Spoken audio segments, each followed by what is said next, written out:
កុំឲ្យមានរឿងបែបនេះ អ្នក កើត ឯងគ្រា ឡើង ន់តែជាមនុស្សដែលគេបញ្ជូនមកទីនេះដើម្បីធ្វើរឿងនេះមែនទេ គ្រប់គ្រាន់ហើយ តើអ្នកណាបញ្ជាឲ្យអ្នកឯងហៅឈ្មោះឪពុកខ្ញុំ និយាយឲ្យត្រង់ទៅខ្ញុំបានបញ្ជាឲ្យអ្នកតាមដានអ្នកដើម្បីកុំឲ្យអ្នកខាងក្រៅមកបំផ្លាញគ្រួសារយើង អ្នកពិតជាមនុស្សអាក្រក់មែន ពួកអ្នកខុបខិតគ្នាលួចលុយក្រុមហ៊ុនដោយមិននឹកស្មានដល់មែនទេ ខ្ញុំនៅមានភស្តុតាងទុកក្នុងដៃខ្ញុំនឹងលាតត្រដាងរឿងទាំងអស់នេះ ខ្ញុំនឹងប្រាប់រឿងនេះទៅកាន់សាធារណជន ដើម្បីឲ្យគ្រប់គ្នាបានឃើញថាអ្នកគ្មានកេរ្តិ៍ខ្មាស់ប៉ុណ្ណា ប្រកល់ទូរស័ព្ទខ្ញុំមកវិញ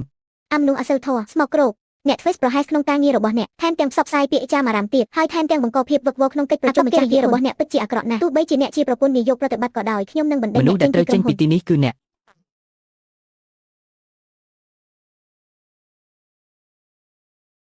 មនុស្សដែលត្រូវលើកជើងចេញពីទីនេះគឺអ្នក នាយកបានមកដល់ហើយ នាយកបានត្រឡប់មកវិញហើយអ្នកមិនមែនជាមនុស្សល្ងងខ្លៅនោះទេ ពេលព្រឹកពូ អ្នកធ្វើជាល្ងងខ្លៅដើម្បីបោកបញ្ឆោតខ្ញុំមែនទេ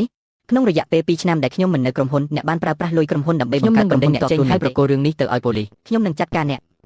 តើអ្នកគិតថាអ្នកអាចបណ្ដេញខ្ញុំតាមចិត្តចង់បានមែនទេច្បាស់លាស់សូមបង្ហាញមក ក្មេងចំនួនក្រោយអំបិលដែលខ្ញុំបានញ៉ាំច្រើនជាងបាយដែលអ្នកធ្លាប់ញ៉ាំទៅទៀត ភស្តុតាងខ្ញុំមានវា នេះគឺជាភស្តុតាងដែលខ្ញុំបានប្រមូលបាន អ្នកបានកេងប្រវ័ញ្ចលុយក្រុមហ៊ុនសូមមើលចុះភស្តុតាងនេះខ្ញុំនឹងចែករំលែកទៅកាន់ម្ចាស់ភាគហ៊ុនទាំងអស់សូមពិនិត្យមើលដោយខ្លួនឯងចុះ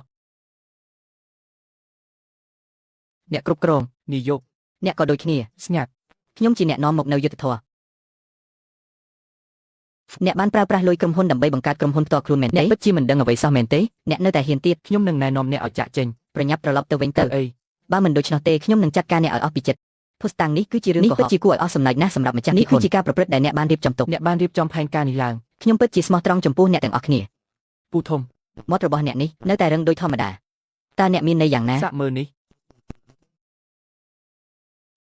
កុំធ្វើជាអាកំបាំងអីឪពុកខ្ញុំចង់បានអ្វីដែលល្អបំផុតសម្រាប់អារម្មណ៍ថាគ្មានកំហុសអ្នកមានអារម្មណ៍ថាគ្មានកំហុសមែនទេអ្នកលួច ហេ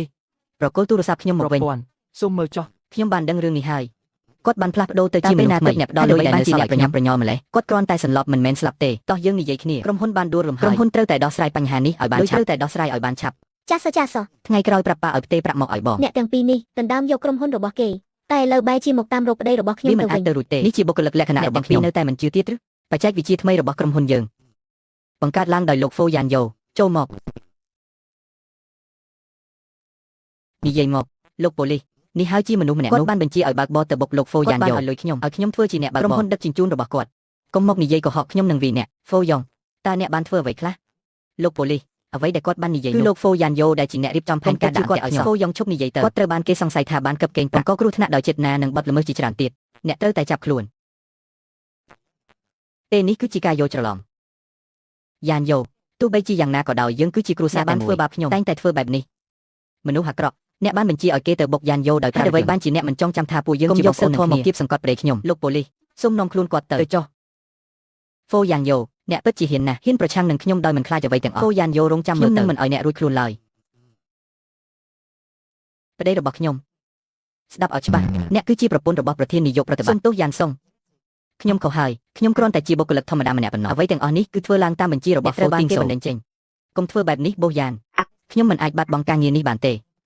អ្នកនាងខ្ញុំសូមអង្វរអ្នកពីមុនខ្ញុំមិនស្គាល់អ្នកទេសូមមេត្តាអភ័យទោសឲ្យខ្ញុំផងបានហើយសូមអរគុណបុគ្គលិកសម្អាតទាំងអស់ត្រូវបានបណ្ដេញចេញអ្នកគឺជាអ្នកទទួលបន្ទុកផ្នែកសម្អាតព្រមទទួលយកហើយអ្នកនាងផ្នែកសម្អាតកិច្ចប្រជុំម្ចាស់ភាគហ៊ុនត្រូវបានប្រកាសចាប់ពីថ្ងៃនេះទៅ